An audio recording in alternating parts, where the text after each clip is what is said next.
영화 바베트의 만찬은 덴마크 영화 감독 가브리엘 악셀의 작품입니다. 여러 영화제에서 수상을 한 이력답게 이 영화는 진한 감동과 함께 심오한 메시지를 담고 있는 수작입니다.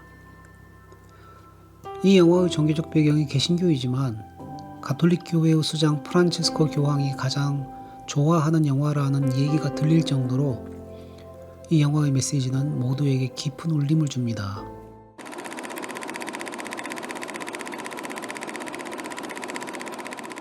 이 영화는 광대하게 펼쳐진 하늘과 바다를 보여주면서 시작합니다. 광대한 하늘과 바다는 모든 경계를 초월하는 하나님의 은총의 무한함을 상징합니다. 이 영화를 제대로 보기 위해서는 바로 그 경계가 무엇이고 또 그 경계를 이 영화가 어떻게 극복해 가는지를 살펴봐야 합니다. 영화의 구성은 지나치게 도식적일 정도로 전반부와 후반부가 나뉘어 있는데요. 전반부는 목사님과 두 딸 마르티나와 필리파의 이야기이고 후반부는 바베트의 만찬 이야기입니다. 전반부, 즉 목사님과 두 딸의 삶과 사역은 성스러운 영역을 가리킵니다. 이들의 삶과 사역의 중심에는 예배, 찬양, 기도, 설교가 있는 교회가 자리하고 있고요. 또 이들은 늘 말씀 묵상과 가난한 자들을 돌보는 사역을 감당하고 있습니다. 이들은 야고보서 1장 27절이 가르치듯 고아와 과부를 돌아보고 또 자기를 지켜 세속에 물들지 않는 경건한 삶을 살고 있었던 것입니다. 주목할 것은 이들의 경건이 위선이 아니라는 사실입니다. 이들은 진짜로 경건한 신자들이었습니다. 한편 영화 후반부의 바베트의 만찬 시퀀스는 세속적인 영역을 가리킵니다. 만찬 시퀀스는 이 영화의 거의 절반이나 차지하고 있는데요. 포도주와 샴페인, 스프를 마시고 파이와 빵과 특별 요리를 맛보고 과일과 차를 마시는 장면이 끊임없이 계속됩니다. 바울은 하나님의 나라는 먹는 것과 마시는 것이 아니라고 말한 바 있는데 만찬 시퀀스는 먹는 것과 마시는 육적이고 세속적인 활동만을 집중하고 있습니다.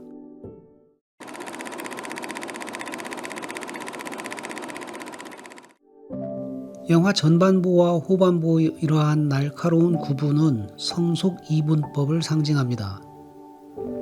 목사님과 두 딸의 삶과 사역은 진정성이 있지만 치명적인 결함이 있었는데 그것은 바로 성속 이분법이었습니다. 목사님은 두 딸의 결혼을 반대합니다. 결혼을 세속적이라고 생각하기 때문입니다. 사회적 성공을 추구하는 로렌스와 예술가적 명성을 추구하는 아킬 파핀을 두 딸에게서 떼어놓으려고 할 때에도 목사님은 성속 이분법에 사로잡혀 있음을 볼 수 있습니다. 이것은 두 딸들도 마찬가지인데 아킬 파핀이 필리파에게 모차르트의 오페라 돈 지오반니를 레슨하는 장면에서 잘 드러납니다. 아킬 파핀이 필리파에게 내가 당신을 숙녀로 만들겠소. 이리 와요. 저항하지 말아요. 억누르지 말아요. 사랑이여. 라며 부르는 노래는 남녀 간의 사랑을 농도짓게 표현하고 있습니다. 그러나 육체적인 사랑이 세속적이라고 생각한 필리파는 결국 아킬 파핀을 밀어내고 맙니다. 두 자매는 평생 독신을 선택하는데 이는 이분법적 신앙이 만든 결과라고 할 수 있습니다. 이러한 이분법적 신앙 때문에 두 자매는 바베트의 만찬을 환영할 수 없습니다. 바베트가 만찬을 준비하는 모습을 보고 마르티나는 바베트가 마녀들의 연회를 준비한다는 악몽을 꿉니다. 그녀는 만찬을 세속적일 뿐만 아니라 심지어 악한 것이라고 보고 있었던 것입니다. 마을 사람들도 마찬가지입니다. 만찬을 먹기 전에 음식에 대해서는 한마디도 말하지 않겠노라고 다짐하는 마을 사람들의 결의도 이러한 이분법적 신앙을 잘 보여주고 있습니다. 그들은 프랑스 최고급 만찬을 먹으면서도 음식은 중요하지 않아를 연신 외칩니다. 하지만 만찬은 이들의 이분법적 신앙이 모순적이고 위선적임을 적나라하게 드러냅니다.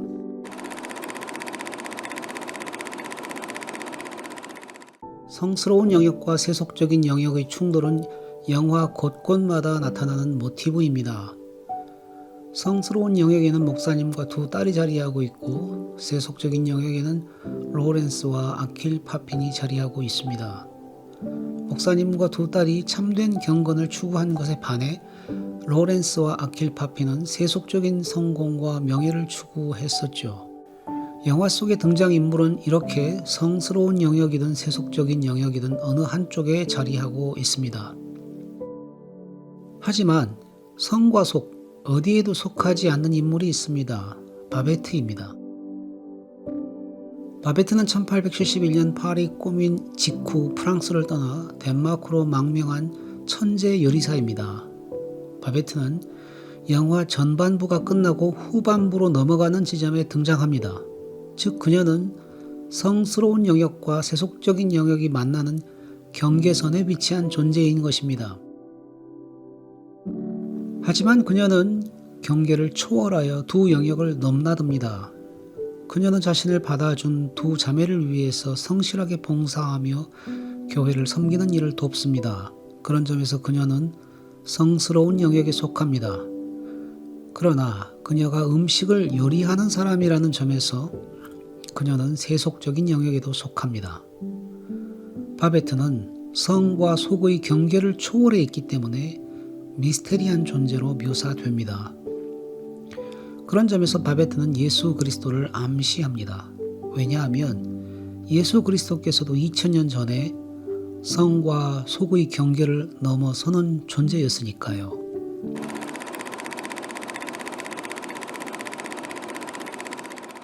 성과 속의 경계를 초월하는 존재인 바베트가 준비하는 만찬은 패러독스를 만들어냅니다. 만찬이 끝나고 필리파는 별들이 더 가깝게 보이네 라고 말하는데요. 이는 하나님의 나라가 땅으로 곧 만찬의 자리에 임했음을 암시하는 말입니다. 바울은 하나님의 나라는 먹고 마시는 것이 아니라고 했지만 영화는 하나님의 나라가 먹고 마시는 가장 세속적인 밥상머리에 임한다고 말하고 있습니다. 이것이 바로 바베트의 만찬의 패러독스입니다. 이 패러독스는 그리스도의 신성이 인성 속에 머무는 성육신의 신비이며 만찬의 세속성 한가운데 하나님 나라의 신성함이 거하는 기적입니다. 이러한 패러독스는 만찬 내내 로렌스와 마을 사람들 사이에서 팽팽한 긴장을 만들어냅니다. 가장 세속적인 인물인 로렌스는 음식에 대해서 아낌없는 찬사를 하는 반면에 경건하다 자부하는 성도들은 혀로는 사내 진미를 음미하면서도 입으로는 허튼 소리만 하고 있습니다. 만찬의 자리에서 세속적인 로렌스는 진실하지만 소위 경건하다는 크리스천들은 위선적이 됩니다. 이 때문에 만찬의 자리에서 가장 세속적인 로렌스가 설교자가 될 수 있었던 것입니다.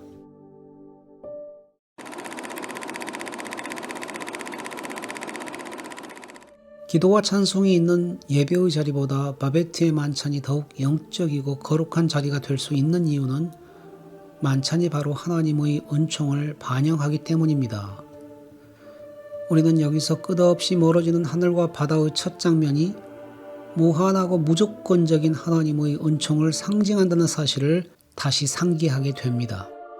바베트의 만찬 역시 바로 이 하나님의 은총을 드러내고 있습니다. 이 만찬은 목사님의 탄생 기념 식사라는 점에서 교회의 기념 식사, 곧 주의 만찬과 유사합니다. 또 이 만찬은 복권 당첨으로 가능하게 된 것인데 이는 값없는 선물을 뜻하지요. 바베트가 그 복권 당첨금 전액과 함께 자신의 재능과 솜씨를 대가 없이 온전히 쏟아 부은 것 역시 값없이 넘치도록 주어지는 선물을 의미합니다. 만찬에 참여한 12명은 아마도 12제자를 상징하는 것 같은데 그중 가장 세속적인 로렌스는 가룟 유다를 연상케 합니다. 하지만 로렌스뿐만 아니라 만찬 자리에 앉아있는 많은 이들은 간음, 거짓, 도적질의 죄를 범했던 죄인들이었습니다. 거기다가 로렌스의 숙모는 음식 맛을 제대로 볼 수도 없을 정도로 나이 많은 노파였습니다. 한마디로 이들은 최고급 만찬을 대접받을 만한 자격이 별로 없는 이들이었습니다. 자격 없는 이들에게 주어지는 무조건적 선물이라는 점에서 만찬은 하나님의 은총입니다. 바베트가 자신의 모든 것을 던져서 준비한 만찬이 하나님의 은총의 수단이 됨으로써 만찬은 먹고 마시는 육적 활동을 넘어서 거룩한 예배가 되었던 것입니다. 만찬이 하나님의 은총을 드러내기 때문에 세속적인 밥 먹는 자리가 신성한 자리가 될 수 있었던 것입니다. 그래서 만찬의 자리에서 더 이상 성과 속의 경계는 존재하지 않습니다. 은총 때문에 세속성은 거룩성으로 충만하게 됩니다. 이때 은총은 영과 육, 성과 속, 교회와 교회 밖, 종교와 일상의 경계를 허물어뜨립니다. 또한 은총은 공의와 사랑이 입맞추게 하고 자비와 진실이 함께하게 만들고 정의와 축복을 하나 되게 합니다. 나아가 은총은 가해자와 피해자, 죄인과 의인의 경계도 허물어서 마침내 공동체 안에서 용서와 화해를 만들어냅니다. 로렌스는 이렇게 설교합니다. 자비와 진실이 함께합니다. 정의와 축복은 하나입니다. 그때 주님의 은혜가 무한하다는 걸 깨닫죠. 은혜에는 조건이 없습니다. 바베트의 만찬은 은총이 왕노릇할 때 온 우주가 하나님의 통치 하에 있음을 볼 수 있다는 사실을 가르쳐 줍니다.